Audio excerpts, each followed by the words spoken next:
Alright, so let's go ahead and continue our conversation about marine fish. In the last lecture we were talking about fish and the different groups, the jawless fish, the agnatha, the cartilaginous fish, the chondrichthyes, and then the bony fish, the osteichthyes. And we were talking about just generalizations about how body shape determines the lifestyle, the swimming pattern, things like that.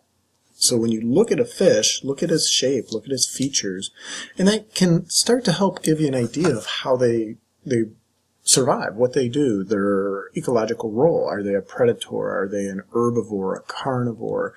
Are they a fast fish or a fish that hides in the reef? A lot of that we can determine by these shape, color, patterns, etc. We left off talking about gills and the fish gills. This is an extremely important structure because this is where the gas exchange takes place in the gills, specifically at those gill filaments and the capillaries down in those gill filaments. So oxygen needs to be moving into the bloodstream, carbon dioxide moving out of the bloodstream at the capillary beds. Now the osteichthyes, or the bony fish, have that operculum, or that plate that covers the gills. So when a bony fish is swimming or it contracts its pharynx, like swallows, and it uses the operculum to push water across the gills, it's exchanging gases. Now the chondrichthyes are a little different because the sharks and the rays, they don't have those operculum. Instead, they need to be moving all the time. As they move, the movement of the water then goes across their gill filaments and the oxygenation or the gas exchange occurs. But it is a myth. Some sharks can actually sit on the bottom and still have oxygen flowing across their gills if they're in a spot where there's a water current or a tide or the wave action is moving back and forth. So a lot of times you'll see nurse sharks do this in particular. They lay down on the bottom of the ocean, and they usually are laying somewhere where water flow is moving across their gills, oxygenating them. The rays, stingrays, have those little things we call spiracles. They look like little openings on the top of their heads, and those openings allow water to flow through the spiracle and out the gills, so that way there's water flowing across the gill filaments for gas exchange. Okay, so an important structure in all fish, whether it's marine fish or freshwater, but in all fish, that is going to be an important structure, the gills, and how the gills work with gas exchange. Okay, now when we look at feeding, the mouth structure is the key to it all. What kind of feeding do these fish do? Look at the barracuda, pointed mouth, big jagged teeth. Those guys are eating meat. They're predatory fish. They're going after other fish. They're going to eat whatever they can get a hold of with those teeth. You look at the long-billed, six-spined butterfly. So the butterfly fish we see, there's going to be a bunch of different butterflies. Look at their bills. Look at their mouth structure right here. That enables them to go and just nip and pick and pull at corals. Parrotfish, this big crushing type of beak, allows them to scrape at corals and actually take a bite out of the calcium carbonate skeleton of the coral while they're getting the polyps. So the mouth structure again plays a big role in helping us figure out what fish are going to be eating, what's their diet going to consist of when we just look at general shapes and features.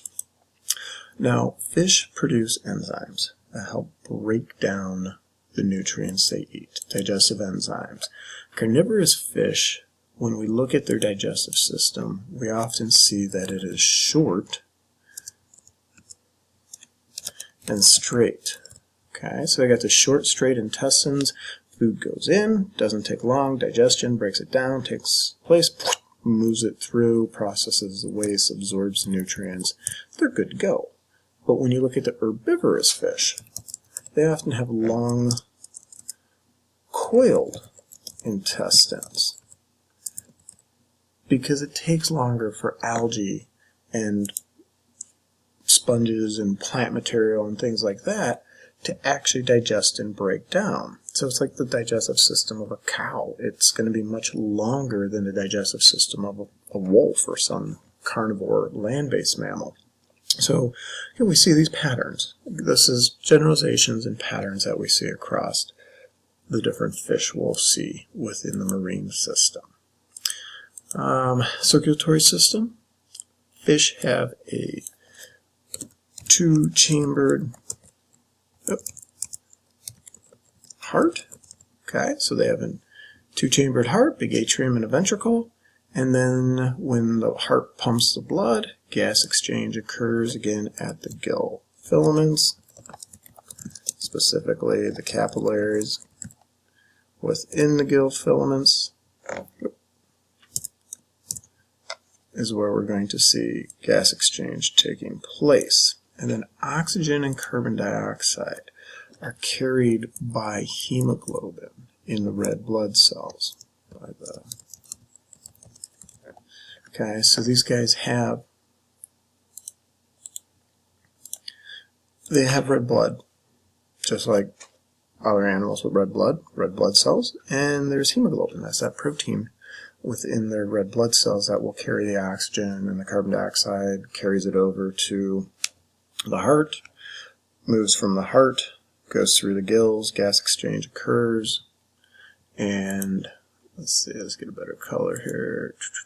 Okay, so heart pumps blood. Blood goes to the gills, picks up oxygen.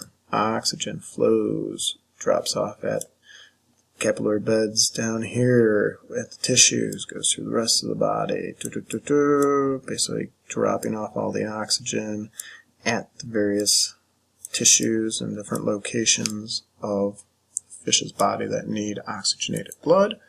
And then it picks up the carbon dioxide, carries that deoxygenated blood back to the heart. The heart then pumps it back into the gills, and we see the blood then flowing back through the gills, picking up more gas and exchanging carbon dioxide and oxygen. Alright, so closed circulatory system, but a two-chambered heart. Kind of an interesting feature we see among the fishes. Now, nervous system. The nervous system of the fish, a little more complex. What we're going to see here is that these guys have a central nervous system. Okay, so brain, spinal cord, and then nerves associated with it, shooting off to all different parts of the body.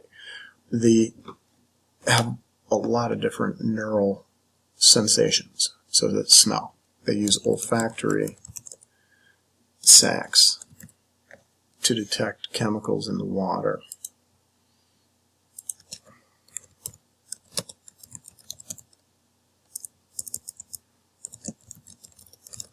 Okay, so the sharks can smell blood in the water? Yes, they can. They use those olfactory sacs to pick up the chemicals, different scents, etc.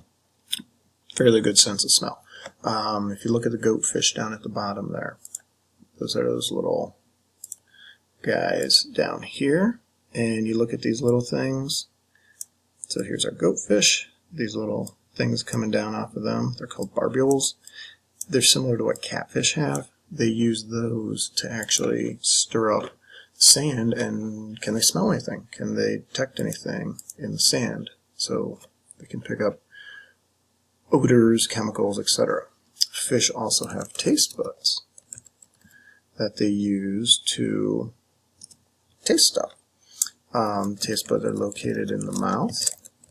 They can be located in the lips. Some of them are also in the barbels. And some of them actually have it in their skin. Okay, so a lot of different options for taste, but picking up, ooh, this tastes good, that tastes good. Sometimes they'll actually kind of nibble on stuff to decide if they like it, and then they take a bite of it. Vision. A lot of the bony fish will have color vision. Alright, so they can actually see color. This is why we see, especially in bony fish, a lot of color variation. They use color to reflect age, gender, sexual maturity, territorial issues, things like that. anybody's ever seen the betta fish that people keep in little fish bowls in their homes, saying about the bright colors of the male. We see that. So we'll see that in the reef, a lot of color on those fish, and a lot of times that color is used to signal something. The lateral line. The lateral line is this line of neural cells running the length of the fish's body right here. There's our lateral line. All right, so they're using this to detect vibrations in the water. So when they feel vibrations from other fish, from waves, from swimmers, etc., they can pick it up along those lateral lines. This is how those massive schools of fish can swim so close to each other and just zip around and move back and forth without smashing into each other, is they're actually feeling the presence of the individuals next to them with their lateral line. They can feel the vibrations.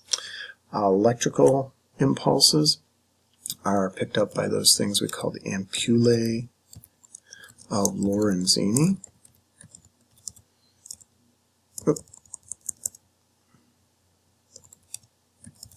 Alright, so we talked about those with the sharks. We had a nice picture of those. Those are all those little sacs underneath the mouth and the nose of the shark there, where they pick up electrical signals, electrical stimulus. So when muscles contract, they give off a very weak electrical signal. That's what ampullae of Lorenzini can pick up, is that weak electrical signal. And then sound. Fish use sound for a lot of things. They have inner ears, and they can pick up sounds and shock waves and vibrations and signals, etc. This is an area of research that is a big problem, or trying to understand a big problem, when the Navy is sending out sonars and these deep sea charges and massive signals. How does that impact the marine life? When they hear it, it's like a shock wave going through the water.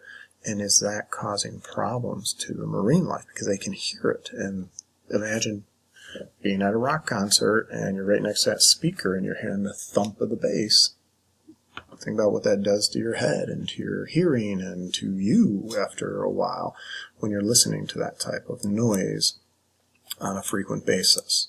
Okay, so when we look at fish, they have a pretty complex neural system that enables them to be very, very functional in their environments. So, alright, now reproduction. Fish reproduce in a variety of ways. They produce sex hormones. And the hormones are cued up or triggered by things like water temperature, day length, tidal cycles, I'm just going to put etc. There's a whole spectrum of different abiotic factors that trigger them to start producing their sex hormones to say, hey, time to reproduce. Fish generally reproduce in one of two methods. Broadcast spawning,